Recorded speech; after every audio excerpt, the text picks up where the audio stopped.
దేశంలో ఆడవారిపై ప్రతినిత్యం దాడులు జరుగుతూనే ఉన్నాయి. ఓవైపు హత్యాచారాలు చేస్తూ కామాంధులు రెచ్చిపోతుంటే, మరోవైపు ప్రేమ, పెళ్లితో ప్రేమోన్మాదులు పేట్రేగిపోతున్నారు. ఒప్పుకోకపోతే దాడులు చేయడం, లేదంటే ఆ అమ్మాయిలు ఆత్మహత్యలు చేసుకునేంతలా వేధించడం చేస్తున్నారు. తాజాగా మేడ్చల్ జిల్లా జవహర్ నగర్ లోనూ ఇదే ఘటన చోటు చేసుకుంది. ప్రేమ పేరుతో యువకుడి వేధింపులు తట్టుకోలేక ఓ యువతి ఆత్మహత్య చేసుకుంది. దమ్మాయిగూడ పరిధిలోని న్యూ భవానీనగర్లో నివసించే పొనగంటి తానేష్, పద్మ దంపతుల కుమార్తె పూర్ణిమ ఓ ప్రైవేట్ కళాశాలలో డిగ్రీ 2వ సంవత్సరం చదువుతోంది.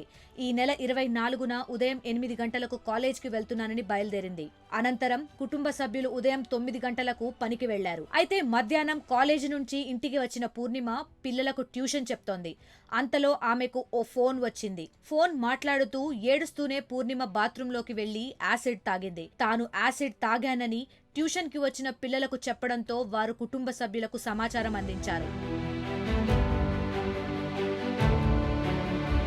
హుటాహుటిన ఇంటికి చేరుకున్న తల్లిదండ్రులు పూర్ణిమను ప్రైవేట్ ఆస్పత్రికి తరలించారు. పరిస్థితి విషమించడంతో ఈసీఐఎల్లోని మరో హాస్పిటల్కి తీసుకెళ్లారు. కానీ అప్పటికే పూర్ణిమ మృతి చెందినట్లు వైద్యులు ధృవీకరించారు. నిఖిల్ అనే యువకుడి వేధింపుల కారణంగానే పూర్ణిమ ఆత్మహత్య చేసుకున్నట్టు కుటుంబ సభ్యులు పోలీసులకు ఫిర్యాదు చేశారు. నిందితుడిని నడి రోడ్డుపై ఉరితీసి తమకు న్యాయం చేయాలంటూ బంధువులతో కలిసి ఆందోళన చేపట్టారు. మృతురాలి కుటుంబ సభ్యుల ఫిర్యాదు మేరకు కేసు నమోదు చేసుకున్న పోలీసులు దర్యాప్తు చేపట్టారు. పూర్ణిమకు కాల్ చేసిన వ్యక్తి గురించి ఆరా తీస్తున్నారు. నిఖిల్ పై అనుమానంతో అతన్ని అదుపులోకి తీసుకున్నారు. విచారణలో యువకుడి వేధింపులే కారణమని తేలితే చట్ట ప్రకారం నిందితుడిని కఠినంగా శిక్షిస్తామని పోలీసులు హామీ ఇచ్చారు.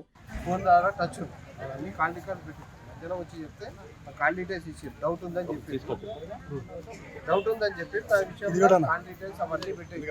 ఇన్స్టాలో మెసేజ్ పెట్టినట్టు ఆ ఇన్స్టా దానికి సంబంధించిన డీటెయిల్స్ కూడా తీసుకొని మా ఇన్వెస్టిగేషన్ ప్రకారం ఖచ్చితంగా ఏమైనా అట్లాంటివి ఉంటే 100% అక్యూజ్ ఎవరు ఉంటాడో ఖచ్చితంగా 100% సెక్షన్ ఆర్డర్ చేసి రిమాండ్ చేసి జైలు పంపిస్తా అని చెప్పి. ప్రస్తుతం ప్రేమోన్మాదుల భయంతో అమ్మాయిలు గజగజలాడిపోతున్నారు.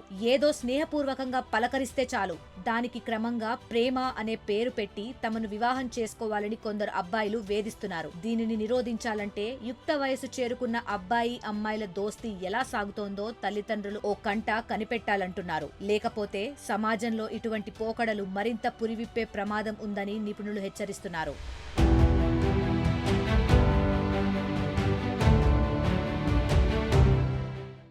మరిన్ని వీడియోస్ కోసం ఛానల్ ని సబ్స్క్రైబ్ చేయండి. లేటెస్ట్ అప్డేట్స్ కోసం వాట్సాప్ ఛానల్ ని ఫాలో అవ్వండి. అండ్ లింక్ డిస్క్రిప్షన్ లో ఉంది.